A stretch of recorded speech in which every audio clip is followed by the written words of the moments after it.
Now the next item we're going to be taking off is this piece right here. This is what gives you that sensation that you're in park, neutral, and dry, especially when you're removing that linkage up above. You could feel that positive engagement. This is what makes it happen. There's basically a rooster tail on the range sensor, and this arm right here or detent has a roller, and it engages in those positions. So what we're going to be doing is taking off this T25 Torx. T25 Torx.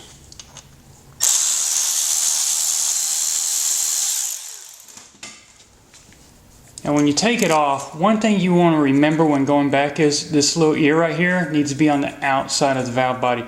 Don't try lining it up and squishing it and breaking it. It needs to be on the outside. Also, this roller needs to be in the groove on the range sensor. So you've got a couple of things you need to keep in mind when you're going back with it. So now that we've got the transmission detent off, we've got the connector taken loose, you can see that a portion of that range sensor is just sliding back and forth. Now that's just half of it. That's the plastic portion. There's a metal piece as well. Now, there's two more things we're going to have to do before we can get this out. The first one is we've got to release the actual range sensor from the shaft, and that's with a roll pin we've got to knock through. And after that, we've got to take a hidden bolt out right here so that we can lift up on the shaft assembly so that we can pull the range sensor out. So there's two more steps we need to do. Now, taking a closer look at that transmission range sensor, I want to point out the roll pin. This roll pin is actually what attaches the range sensor to that selector shaft. This is the item we're going to be knocking probably 3/4 of the way through. Not completely, because we don't want to have it drop into the pan or actually lose it. So we're going to go about 3/4 of the way through with it, and the roll pin will come off with the range sensor. So that's what we're going to be working on next. And also at the same time, I want to point out this hole right here is going to be where we need to back off the bolt inside of there. That actually allows us to remove that selector shaft by lifting up so that we can slide the range sensor off and take it out of the transmission. We've got a replacement trans range sensor sitting on the workbench here, so I want to point out a couple key things when it comes to knocking that roll pin through. And the first thing is what to use. I've got a cheaper Harbor Freight type tool here. As you can see, the end of this roll pin punch is kind of bent up, beat up. The metal's not the best quality. If you can, go with something better than this. Mainly what I look for is the length. This is a good length for working on the vehicle without taking the transmission out, that type thing. This gives you the clearance that you need. And also the size of the punch is perfect for knocking the roll pin through. What I'm going to be trying today is a different set. This one's from Mayhew. They actually are designed for roll pins, and I'll point that out in just a second why that is. And what we're going to be doing is on the roll pin itself, it goes all the way through the range sensor right here. Now we're not going to be knocking it completely out and have to actually go find it, retrieve it. Once we do that, we're going to knock it about 3/4 of the way through to where it just sticks out this portion. Just enough so that we can actually pick up on that selector shaft and lift it up. So the key thing about this style from Mayhew is it's got a ball type tip on the end, and that ball can actually go into the recess of the roll pin, so it kind of keeps it centered up so you don't have to kind of fight with it initially to try to get it through that range sensor.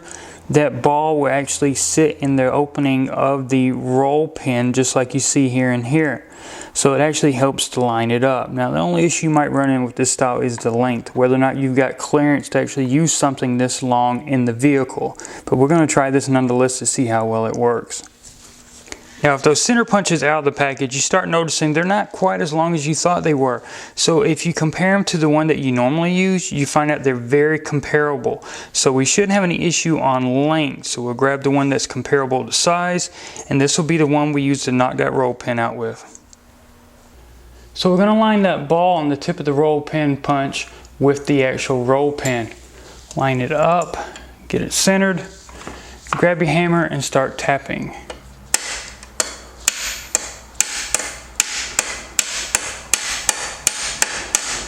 Now the key is going to be how deep do you need to go, because it's going to start coming out the back side. The main thing is I'll show you by moving the selector shaft what we're looking for.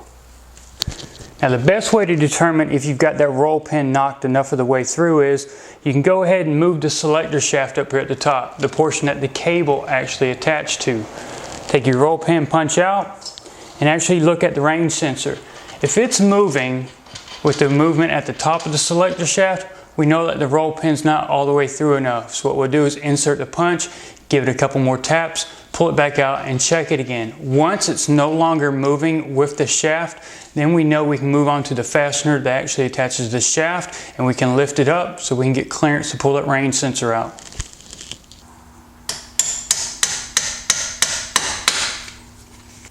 So we're going to remove that roll pin punch and recheck.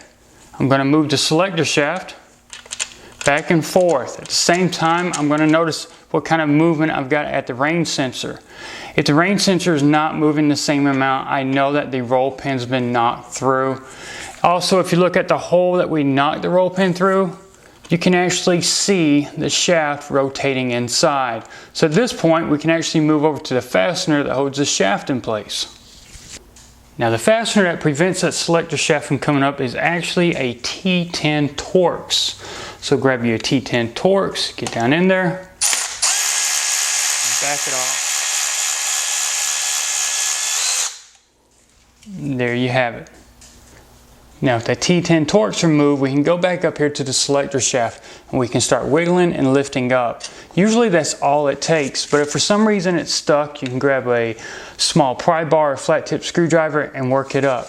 Now you're going to have to lift up high enough to clear the rain sensor. Once you do, you'll have plenty of clearance to pull it out the side of the transmission. But we don't need to take it all the way up, just enough to clear the rain sensor that's underneath. Now with that roll pin knocked through, and that T10 removed and the selector shaft picked up on, we've got two more things we've got to pay attention to. The first one is right here. As I'm rotating that rain sensor, you can see this pin that's attached to a valve on the valve body actually move. And all we got to worry about that is to make sure that we clear it, and when we go back with it, that it's also in the groove as well. And the other thing is on the opposite side right here, the rain sensor actually has a mechanical linkage attached to it. It actually engages the parking gear. And that linkage will be coming off with the rain sensor and getting transferred over to the replacement rain sensor. And all it does is lift straight up out of the bore. So all we got to do is pay attention here and lift up so we can clear the bore for the parking gear. So at this point we're ready to take the rain sensor out. Pay attention to the corner right here. Make sure that clears. Take your time, wiggle, pick it up, and pull it out, and pull that linkage out that I mentioned earlier. So we've got the rain sensor out of the transmission, and we've got it sitting side by side with the replacement for comparison. If you look right here, as I mentioned before, we've got our parking gear engagement linkage. That's going to be transferred over to the replacement, as well as the roll pin. Now the removal of that parking gear engagement linkage is very simple. It actually just has to be rotated to a certain position and pulled out of the sensor and transferred over to the other one.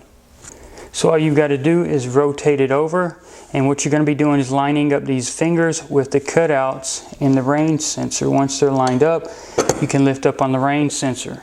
You can see the notches right here, and you can actually see the raised portions here. The upper portion goes on top, the lower portion goes on the bottom, and prevents it from going all the way through. Grab your replacement, line them up, rotate it, and there you go. All we've got to do now is work on swapping over the roll pin to the replacement sensor. Now typically, if you've knocked the roll pin out enough to clear the shaft, all you need is a pair of side cutters to work it the rest of the way out. If for some reason that's not adequate enough, then you're going to have to grab that roll pin punch again and knock it the rest of the way through. But for now, we're going to use the side dikes. So at this point, we're going to grab our side cutters, bite down on it, and pry against the actual raised area of the rain sensor. And that's usually enough to work it out, and there we have it. Now the key thing to reinstalling the replacement rain sensor is that roll pin. Remember, we knocked it out this way to where it was sticking out partially. We grabbed our side dikes and we took it all the way out. Now what we're going to do is pre-install the roll pin, and on this side, we're not going to protrude into the area that the selector shaft goes into, but we're going to have it already pre-installed so that when we're ready to line things up, all we've got to do is tap it a few taps with the hammer to get it inserted into the selector shaft, and then we can go the rest of the way. But one other thing we're going to do to help that is we're actually going to grind a bevel on the end to kind of make it a point. That way it can center itself on that selector shaft a lot easier and actually find the hole when we're tapping it on and then go through without any issues. So that's what we're going to do now, is actually put a beveled edge or actually a point on this roll pin. Now when it comes to getting that little sharp point on the end of the roll pin to help guide it in, you can use whatever you have, bench grinder, electric grinder. In this case, I'm going to keep it simple. I've got a pair of vice grips holding the roll pin, and I'm going to use a file just to grab the edge and just start filing on it until I get a nice little pointed end on it. And then what I'm going to do is just go all the way around the perimeter and repeat this until I get a nice little point. So now that we've finished up and we've got that point on the roll pin, we can go ahead and insert it into the replacement range sensor.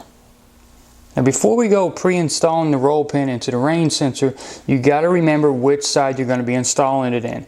We originally knocked it out this way, so we need to install it this way. And we're only going to insert it enough to be held in place by the range sensor. We don't want to go too far in so that we can't get the selector shaft down in there. And I'm going to show you a trick to not having to hammer it in by just using a pair of channel locks to insert it. So go ahead and grab the roll pin with the edge that we actually filed down to a point and sit it inside the opening on the range sensor.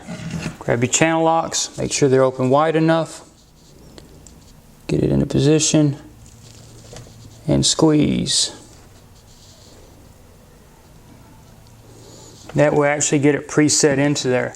So now all we got to do now is go back over to the transmission and start lining everything back up.